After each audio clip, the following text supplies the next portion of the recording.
This week on Scout Report, we are breaking down 3 transfer stories that we are just not sure about. All these deals look like they might happen, but we think the clubs are targeting the wrong player. Where else to start than Everton, a side who know all about making a mistake in the market?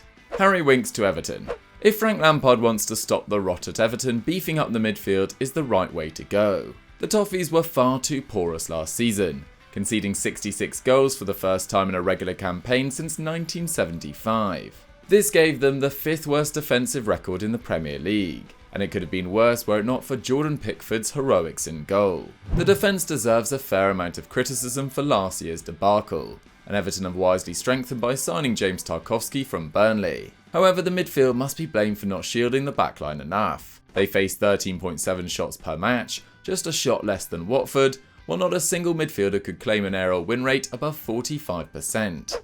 Everton have been slightly unlucky in that Jean-Philippe Bamin was expected to be their anchor at number 6. But the 26-year-old signed for a hefty €25 million from Mainz back in 2019 has been so injured he has appeared just 6 times in the league. Last term he was sent to CSKA Moscow on loan, leaving Alan as their only natural defensive midfielder. With Tom Davies out of favour, Abdoulaye Doucouré struggling for form and Andre Gomes more attack-minded, Alan found himself with too much to do. The Brazilian was dribbled past 2.4 times a game last season, while he was dispossessed or lost control of the ball 2.3 times a match too. This wasn't helped by his tendency to chase after the ball too, which saw his tackles in the middle and opposition third rise by 20% on last season.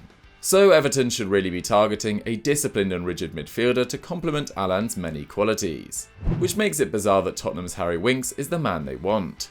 As per multiple reports in the Liverpool Echo, Lampard has greenlit an approach for the Englishman, who is out of favour at Spurs under Antonio Conte. Last season Winks played just 908 minutes in the league, earning most of his action in cup competitions. This has not stopped Spurs demanding €20 million to let him go though. However, the fact that the North Londoners are keen on Anthony Gordon could lead to a compromise. Similar to Alan, his small stature means he wins on average 0.5 aerial duels per 90. 1.9 interceptions and 1.8 blocks per 90 are both strong returns, and credit to his strong positional sense. But his tackles and pressures both rank among the worst 20% of midfielders in his position across Europe's top 5 leagues. For context, Alan attempted 26.7 pressures per 90 last term, to Winks' 14.4. What the Spurs Academy graduate does do well is control the tempo of the game. His pass completion rate averages out at 86.6%, while his 6.7 progressive passes per 90 is an elite metric. But the Merseysiders already have several ball players in their squad with Andre Gomes and Dele Alli. Instead, we would recommend Hertha Berlin's Argentine international Santiago Escasibar. A fiery defensive machine, last season he put up a mammoth 5.7 tackles and interceptions per 90, whilst also attempting 24 pressures and completing 1.8 blocks a match. And despite his minute 5'6" frame, he still won 1.4 aerial duels per 90. With Hertha going nowhere fast and needing the relegation playoff to survive, Escasibar has announced he wants to move on. The Berliners have said that can happen at the right price, with Transfermarkt valuing him at around €6 million. For that kind of money, he is an absolute bargain. Everton take note. Fulham. Andreas Pereira. Fulham more than anyone should know the value of getting it right in the transfer market as a promoted side. Twice they've risen from the Championship in the last 5 years, and twice they've crashed straight back down. Their infamous €116 million spending spree in the summer of 2018 should be enough of a reminder to spend their resources wisely. With that in mind, it is concerning that Man United's Andreas Pereira is top of their agenda, as according to Sky Sports, the Red Devils have accepted a bid in the region of €13 million for the Brazilian from Fulham. So what is wrong with this move? For starters, finding a suitable replacement for Fabio Carvalho is paramount to the Cottagers' survival, after the Portuguese-born playmaker was snapped up by Liverpool for a mere €6 million. Carvalho scored 10 and assisted 8 in the Championship last term, to be named the division's Young Player of the Year. The slick technician proved to be a predator in the final third, completing an excellent 2.2 passes and carries into the penalty area per 90 and taking the 5th most touches in the opposition box of any player in the Championship. Just 22% of his efforts came from long range, giving him an expected goal rate of 0.14 per shot, a number that would put him 4th in the Liverpool squad. Considering Carvalho is still just 19, Jurgen Klopp has a genuine star on his hands.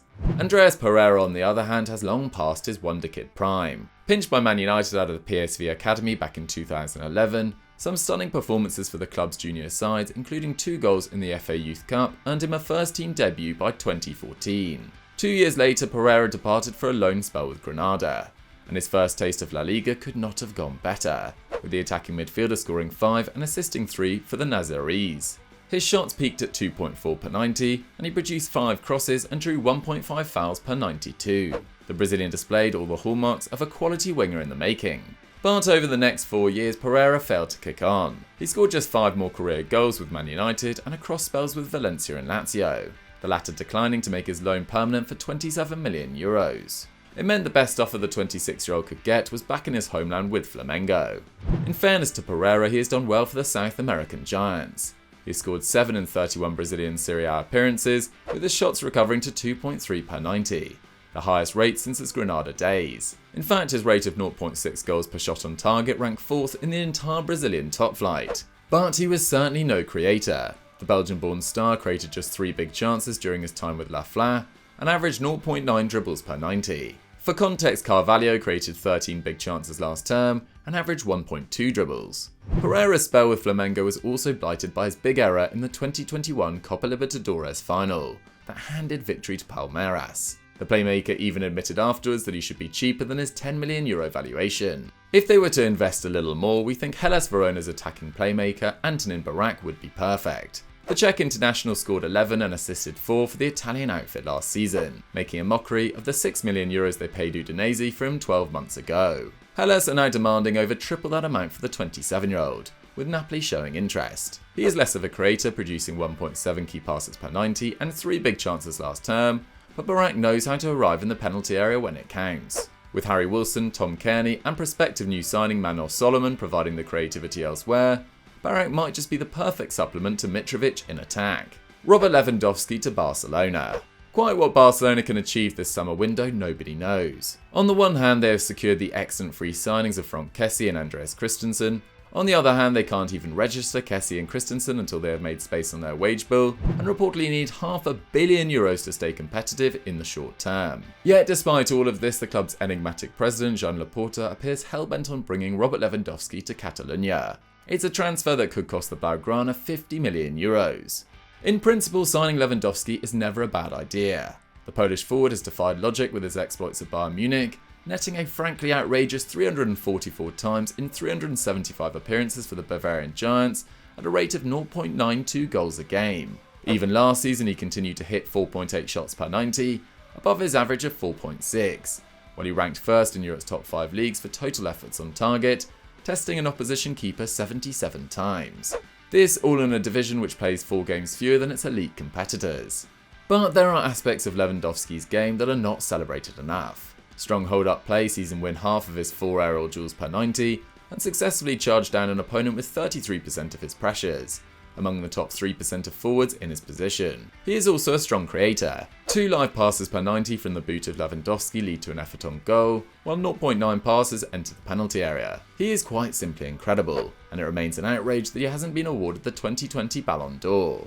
With that in mind, it seems funny to criticise a move to Barcelona that Lewandowski is also pushing for.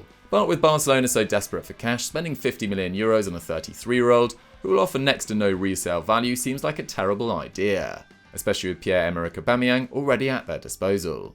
The Gabonese forward signed for free from Arsenal last winter scored 11 in just 17 La Liga appearances last term, scoring with nearly a third of his efforts on target.